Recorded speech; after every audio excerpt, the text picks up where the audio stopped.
I am Father Dion, the Post-Catholic Chaplain of the Headquarters and Headquarters Support Group of the Philippine Army.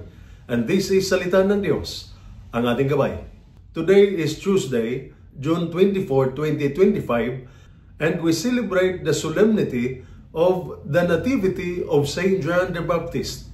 When John the Baptist was born, everyone asked, "What will this child be?"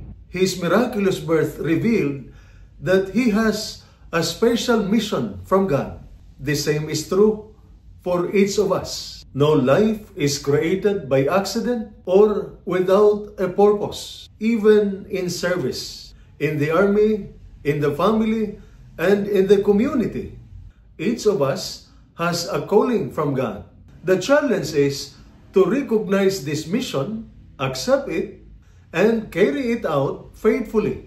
Our mission is not just a title or position, but an opportunity to use our talents and abilities for the greater good, spreading kindness, upholding truth, and serving with honor and compassion. Amid the struggles, sacrifices, and challenges of life, a soldier can still live out this mission every day by serving others with integrity and a heart rooted in service.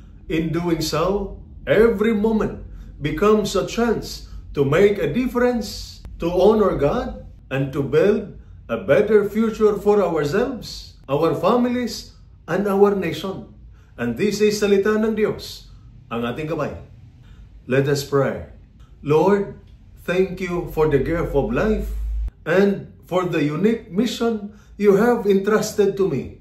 Help me to understand and embrace this calling with obedience, integrity, and compassion.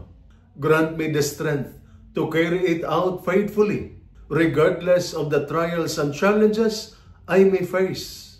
Guide me to use every day as an opportunity to spread kindness, defend the truth, and serve others, making my life a blessing to my family, my fellow soldiers, and our nation.